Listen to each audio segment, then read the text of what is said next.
Dans cette première partie de questions relatives à la production d'énergie photovoltaïque, en ce qui concerne la première partie du module photovoltaïque, il nous reste deux questions.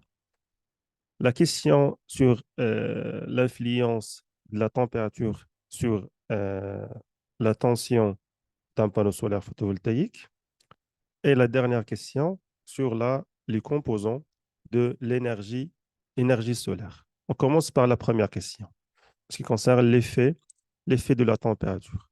Lorsqu'on parle de la production de modules photovoltaïques, le module fonctionne pratiquement avec les rayons, ce n'est pas avec la température.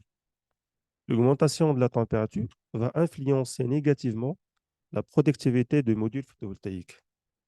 Pour savoir exactement cette influence, vous pouvez chercher au niveau de la datasheet d'un module. Alors, on prend cette datasheet. Dans la datasheet de module, vous trouvez la partie de caractéristiques ou bien les grandeurs thermiques. Dans les grandeurs thermiques, vous trouvez ce qu'on appelle les coefficients de l'effet de la température sur le courant, sur la tension et sur la puissance. En ce qui concerne la tension, c'est moins 0,3% pour chaque degré de température, pour chaque degré Kelvin. Je prends cette valeur, alors c'est moins 0,3% pour chaque degré de température, degré Celsius ou bien pour chaque degré Kelvin. Ça veut dire quoi? Ça veut dire pour ce module, c'est par exemple, ce module va produire une valeur de tension maximale de 31,1 volts. C'est pratiquement dans les conditions standards. C'est 1000 watts par mètre carré, 25 degrés Celsius.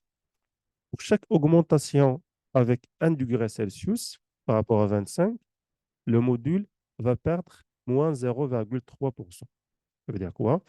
Ça veut dire c'est le module, donc je disais que la tension c'est 31,1 volts, c'est pour une température de 25 degrés Celsius. Supposons que le module fonctionne avec une température de 30 degrés Celsius. Ça veut dire delta T par rapport à 25, c'est 5 degrés Celsius. Lorsque le module fonctionne dans cette température, il va perdre 5 fois 0,3%. Ça veut dire qu'il va perdre 1,5% par rapport à 31,1 volts. Donc, il donne combien? Il donne pratiquement 0,15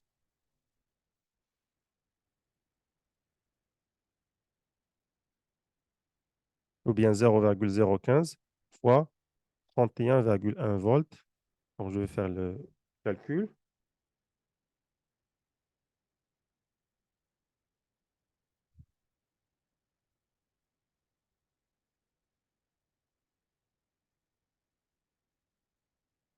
Donc, le module va perdre 0,46. Ça veut dire la tension de fonctionnement sera de 31,1 moins 1,5. Plutôt moins 0,46. 46, ça veut dire 30,6 volts. C'est juste par rapport à une différence de 5 degrés Celsius. Donc, à chaque fois, la température de fonctionnement augmente, la tension du module diminue. Pour savoir plus de détails concernant cette question, alors je vous recommande de partir voilà, à une vidéo qui a été déjà préparée là-dessus. Donc, vous trouvez ici l'effet ou bien l'étude de l'influence de la température sur le fonctionnement d'un module solaire photovoltaïque. Dans cette vidéo, vous trouvez voilà, une analyse détaillée sur cet effet pour avec plusieurs exemples en ce qui concerne l'effet de la température. On passe maintenant à la question suivante sur les composants de, de l'énergie solaire. Je vais essayer de répondre rapidement à cette question. Lorsqu'on parle de l'irradiation solaire, ça veut dire l'irradiation reçue par un capteur solaire. Je parle d'un module solaire photovoltaïque. Normalement, le rayonnement solaire pourra être modélisé sous forme de photons. Mais la source, c'est pratiquement le soleil. Et Le récepteur, c'est pratiquement le panneau solaire photovoltaïque. Les radiations que le capteur pourra capter à partir du soleil pourra être voilà, euh, captées de différentes façons. Je parle voilà, du photon qui peuvent être arrivés directement vers le panneau ou bien réfléchis par un obstacle. Lorsqu'on parle des obstacles, je parle par exemple de la réflexion par la Terre, la réflexion également par les nuages, etc.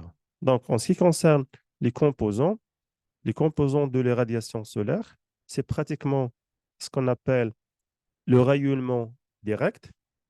Le rayonnement direct, ça veut dire le rayonnement voilà, qui va venir directement à partir de la source, c'est le soleil, vers le capteur.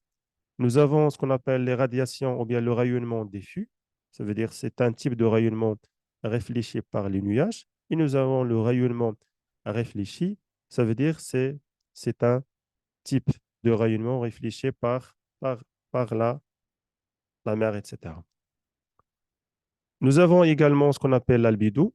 L'albédo, c'est également un type de rayonnement réfléchi, mais par la Terre. Donc, les trois ou bien les quatre composants de l'irradiation solaire vont composer ce qu'on appelle les radiations globales.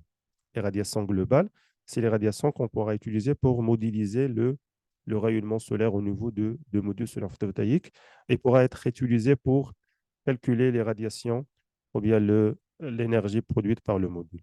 On voit ici, nous avons les radiations directes, elles proviennent directement du Soleil.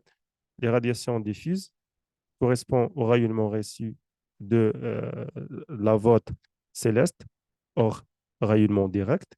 Et le rayonnement réfléchi, c'est le rayonnement réfléchi par l'environnement extérieur, des obstacles, des bâtiments, etc. Et finalement, nous avons l'albédo réfléchi par le sol. Voilà ici, c'est ce qu'on appelle le potentiel énergétique de l'énergie solaire au niveau du monde.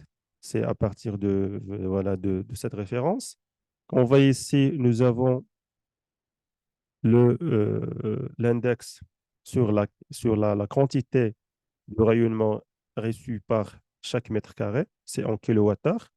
On voit ici au niveau de l'Afrique, pratiquement voilà, sur cette bande, pratiquement au-delà de l'équateur, vous trouvez vraiment un gisement solaire très important, que ce soit ici au niveau du nord de l'Afrique, sur le Maroc, l'Algérie, la Tunisie, l'Égypte, également sur la Mauritanie, etc. Alors, l'Australie, voilà, Chili ici, c'est également avec un rayonnement solaire très important.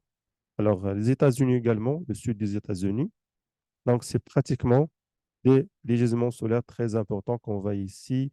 Vous trouvez que cette partie pourra recevoir annuellement, c'est vers comme ça 6,5 jusqu'à 7,5 kWh par mètre carré par, par jour, mais c'est une valeur qui est vraiment intéressante pour l'exploitation dans des projets de type photovoltaïque ou bien CSP. Pour le calcul et le suivi de rayonnement solaire, on utilise pratiquement ce qu'on appelle des capteurs solaires, que ce soit des pyranomètres ou bien des cellules de référence qui doivent être installées dans le même plan de module solaire photovoltaïque.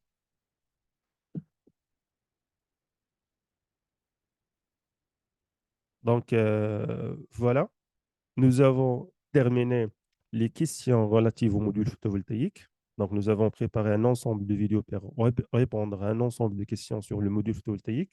On va par la suite, dans les prochaines vidéos, on va par la suite partir vers la partie du système photovoltaïque pour comparer et pour discuter le module en interaction avec d'autres composants, pratiquement l'onduleur, le système, la structure, la partie économique. Et finalement, on va partir vers la partie de logiciel.